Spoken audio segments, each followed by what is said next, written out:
ভিডিওতে আমরা ষষ্ঠ শ্রেণী দ্বিতীয় পর্যায়ক্রমিক মূল্যায়নের গণিতের 7 নম্বর স্কুলের প্রশ্নের উত্তরগুলো আলোচনা করব। একের আয়তে দিয়েছে একটি তল দিয়ে তৈরি ঘনবস্তু হলো, এখানে হবে বল। 2 বলেছে একটি শুদ্ধ আবৃত দশমিক সংখ্যা। শুদ্ধ মানে দশমিক বিন্দুর পরের সংখ্যার মাথা থেকেই যদি পৌনঃপুনিক বা আবৃত দশমিক শুরু হয় তখন সেটাকে শুদ্ধ আবৃত দশমিক বলা হয়। আর দশমিক বিন্দুর পরে একটা বা দুটো সংখ্যা বাদ দিয়ে যদি আবৃত দশমিক থাকে তখন সেটাকে মিশ্র বলে। তাই এখানে বিয়ের দাগের উত্তরটা হবে ঠিক। 3 দিয়েছে প্রদত্ত কোণটির আকার চোঙের মতো, এখানে হবে দুধের কৌটো। 4 দিয়েছে ত্রিভুজের পরিসীমা বার করতে বলেছে, তো ত্রিভুজের পরিসীমা পরিসীমা মানে বাহু তিনটির সমষ্টি, তাই হবে বিয়ের দাগেরটা। 5 বলেছে x এর মান 12 সমান বা 12 থেকে বড়, তাই সি এর দাগের উত্তরটা হবে। 2 এর আয়তে দিয়েছে গসাগু নির্ণয় করো 24, 30, 40 এবং 48-এর। গসাগু মানে 24, 30, 40 এবং 48 সংখ্যাকে মানে সবগুলোকেই ভাগ করা যাবে এমন সংখ্যাগুলোই হচ্ছে ওই সংখ্যাগুলোর গসাগু। তো এখানে সেই হিসাবে এই দুইটা দিয়ে কেবলমাত্র সবগুলোকে ভাগ করা গেছে। তারপরে লক্ষ্য করলে দেখবে যেমন 15কে যায়নি, এখানেও 15কে যায়নি, 3 দিয়ে গেছে, এখানে 5কে যায়নি। হ্যাঁ, তাহলে গসাগু হচ্ছে সেই জন্য, তাই জন্য গসাগু এখানে হবে শুধু 2 হবে। এই 2টা শুধুই সবকটাকে এই 2টা দিয়ে ভাগ করা গেছে, তাই জন্য গসাগু হবে 2। 2 দিয়েছে তোমাদের ক্লাসরুমের সঙ্গে জ্যামিতির কোন সুষম ঘনবস্তুর মিল আছে আয়তঘন, আর ওই জ্যামিতিক ঘনবস্তুর কয়টি প্রান্তরেখা আছে? 12টি।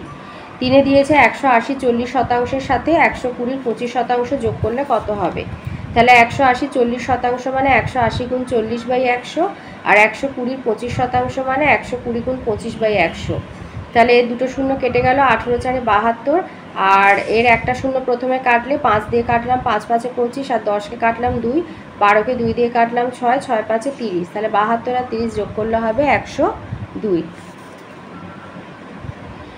4 দিয়েছে 5 লিটার 9 সেন্টিলিটারকে মিলিলিটারে প্রকাশ করো। তাহলে 5 লিটার 9 সেন্টিলিটারকে আগে সেন্টিলিটারে নিয়ে যাব। তাহলে 1 লিটার সমান হচ্ছে আমাদের এখানে 1 লিটার সমান হচ্ছে 100 সেন্টিলিটার।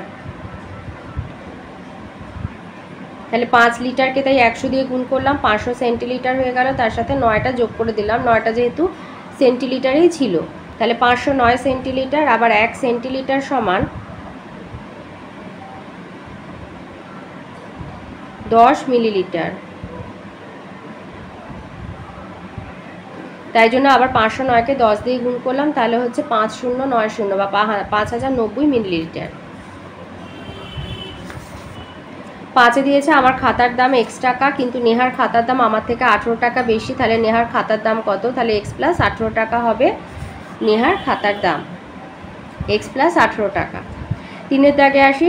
আইতে বলেছে রমার কাছে যতগুলি স্ট্যাম্প আছে তার 2/3 অংশ আমাকে দিল। রমা যদি 18টা স্ট্যাম্প আমাকে দেয়, রমার কাছে কতগুলি স্ট্যাম্প ছিল হিসাব করো। তাহলে রমার কাছে যতগুলো স্ট্যাম্প আছে তার 2/3 অংশ আমাকে দিয়েছে, রমা আমাকে 18টা স্ট্যাম্প দিয়েছে। তাহলে রমার কাছে স্ট্যাম্প ছিল 18 ভাগ 2/3 করবে। তাহলে 18 ভাগ 2/3, 18 মানে 18-এর 1, এখানে 18-এর 1 ধরবে, তাহলে ভাগটা হয়ে যাবে গুণ, আর 2/3-এর অনন্যক হয়ে যাবে 3-এর 2। 18কে 2 দিয়ে ভাগ করলে 9, আর 9 আর 3 গুণ করে 27। তাহলে রমার কাছে 27টা স্ট্যাম্প ছিল। 2 দিয়েছে রোজিনা বিবি তার জমি 0.35 অংশে বাড়ি করেছেন, আর বাকি অংশে 0.2 অংশে ফুলের চাষ করেছেন। তিনি তার জমির কত অংশে ফুলের চাষ করেছেন হিসাব করো। তাহলে বাড়ি করেছে 0.35 অংশে, তাহলে ধরি পুরো জমি সমান হচ্ছে 1 অংশ। তাহলে বাকি জমি কত? 1 বিয়োগ 0.35 অংশ। তাই 1.00 করে তার নিচে 0.35 লিখলে বিয়োগ করে হচ্ছে 0.65 অংশ। এবারে বলেছে বাকি অংশের 0.2 অংশে ফুলের চাষ করেছেন। তাহলে ফুলের চাষ করেছেন মানে 0.65 অংশের 0.2 অংশ, এর মানে গুণ, তাই লিখলাম 0.65 গুণ 0.2 অংশ। তাহলে গুণ করে হচ্ছে 130, এর 1 2 3 তিনটে সংখ্যার বাঁদিকে দশমিক, তার মানে 0.13 অংশে তিনি ফুলের চাষ করেছেন।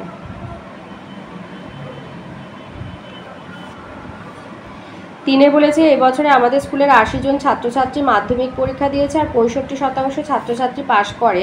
তাহলে হিসাব করে দেখা কতজন ছাত্রছাত্রী এবছর পাশ করেছে। তাহলে মোট ছাত্রছাত্রী হচ্ছে 80 জন, 65% পাশ করেছে। তাহলে 80 জনের 65% মানে 80 গুণ 65/100, 80-র একটা শূন্য আর 100-র একটা শূন্য কেটে দিলে এবারে 2 দিয়ে কাটলে 2 4 8, এটা 2 5 10, আর 65কে 5 দিয়ে কাটলে 13, আর 4 আর 13 গুণ করে 52 জন। তাহলে এবছর 52 জন ছাত্রছাত্রী মাধ্যমিক পরীক্ষায় পাশ করেছে।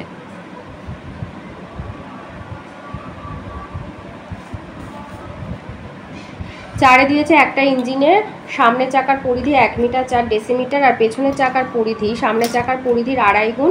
তাহলে কমপক্ষে কত পথ গেলে চাকা দুটি একই সঙ্গে পূর্ণ সংখ্যক বার ঘোরা সম্পূর্ণ করবে। তাহলে সামনের চাকার যে পরিধিটা আছে সেটাকে আগে আমি ডেসিমিটারে নিয়ে যাব। তাহলে 1 মিটার, মিটারের পরেই ডেসিমিটার, তাহলে 1 মিটার সমান হচ্ছে 10 ডেসিমিটার, তাই 1কে 10 দিয়ে গুণ করলাম, আর 4 ডেসিমিটারে ছিল তাই যোগ করে দিলাম। তার মানে সামনের চাকার পরিধি হচ্ছে 14 ডেসিমিটার, আর পেছনের চাকার পরিধি হচ্ছে 14 ডেসিমিটারে 2.5 গুণ, 2.5 মানে 2 পূর্ণ 1-এর 2, তার মানে 14 গুণ 5-এর 2। তাহলে 14কে 2 দিয়ে কাটলে 7, 7 আর 5-এ 35, 35 ডেসিমিটার। এবার 14 আর 35-এর লসাগু বার করব 7 দিয়ে, 7 দুগুণে 14, 5 7-এ 35, গুণ করলে হচ্ছে 70 ডেসিমিটার। আবার 70 ডেসিমিটারকে 10 দিয়ে ভাগ করে দিয়ে মিটারে চলে যাবে, হবে 7 মিটার। তাহলে কমপক্ষে 7 মিটার পথ গেলে চাকা দুটি একই সঙ্গে পূর্ণ সংখ্যক বার ঘোরা সম্পূর্ণ করবে। 5-এ দিয়েছে পূর্ণিমা স্কুলে এই মাসে 25 দিন ক্লাস হয়েছে, অর্থাৎ পঠন পাঠন হয়েছে 25 দিনের। ছাত্রছাত্রীদের উপস্থিতির সংখ্যা সে লিখেছে। এবার এগুলো এই কাঁচা তথ্যগুলোকে সাজিয়ে ট্যালিমার্ক দিয়ে পরিসংখ্যা বিভাজন তালিকা তৈরি করো। তো টোটাল দিন হচ্ছে 25 দিন। এগুলো হচ্ছে কতজন কোন দিন কতজন এসছে, ধরো প্রথম দিন হচ্ছে 30 জন এসেছে, আর এরকম আর কি, মানে 30 জন তাহলে কত দিন এসেছে, 30 জন এসেছে 5 দিন, 5 দিন মোট 30 জন এসেছে। তো এটাকে তাহলে আমরা কিভাবে সাজাবো, লিখবো ছাত্র সংখ্যা ট্যালিমার্ক আর দিন সংখ্যা। যেমন 13 জন এসেছে 1 দিন, 21 জন এসেছে 1 দিন, 22 জন এসেছে 1 দিন, 25 জন এসেছে 4 দিন, 26 জন 2 দিন, 27 জন 1 দিন, 28 জন 3 দিন, 29 জন এসেছে 4 দিন, 30 জন এসেছে 5 দিন, 31 জন এসছে যেমন 1 দিন, 32 জন 1 দিন, 34 জন এসছে 1 দিন। তো এইভাবে সাজিয়ে দিন সংখ্যাগুলো, আমাদের টোটাল দিন হতে হবে 25। তো দিন সংখ্যাগুলো যোগ করে যদি দেখো যে টোটাল 25 দিন এসেছে, তাহলে জানবে যে অঙ্কটা ঠিক আছে। তো আমার এখানে 25 দিনই এসেছে, মানে 25ই হয়েছে আর কি। 6 দিয়েছে একটা, 6 বলেছে তোমাদের 20 জন বন্ধুর মধ্যে কে কী ফল খেতে ভালোবাসে দেয়া আছে, স্তম্ভচিত্র অঙ্কন করে দেখাতে হবে। তো এইভাবে উলম্ব রেখা বরাবর বন্ধুর সংখ্যা আর অনুভূমিক রেখা বরাবর ফলের নাম লিখবে। এবার 1 একক সমান একজন বন্ধু, 1 একক সমান কতজন ধরছো সেটা লিখে দেবে। আর এই যে 1 2 3 4 5 6 করে 7 অবধি করে এইভাবে স্তম্ভচিত্রটা করে নেবে। এখানে একটু দাগ পড়ে গেছে, ওটা বাদ দেবে। তো এভাবে পরিষ্কার করে পেন্সিল দিয়ে অবশ্যই করবে, পেন ব্যবহার করবে না। 7 বলেছে রথের মেলা দেখার জন্য তোমার দাদু তোমাকে 50 টাকা দিলেন, তুমি সেই টাকা 70% মেলায় খরচ করলে আর বাকি টাকা ভাঁড়ে ফেলে দিলে। হিসাব করে দেখো কত টাকা মেলায় খরচ করলে আর কত টাকা ভাঁড়ে ফেললে। তো 50 টাকা দিয়েছে, 70% মেলায় খরচ করলাম, তাহলে 50 টাকা 70% মানে 50 × 70/100, আর 50-এর একটা শূন্য, 70-এর একটা, আর 100 দুটো শূন্য কেটে দিলে 5 7 35 টাকা। তাহলে 35 টাকা মেলায় খরচা করলাম, মেলায় খরচ করলাম। মোট দিয়েছিল 50 টাকা, তাহলে ভাঁড়ে ফেললাম 50 বিয়োগ 35 15 টাকা।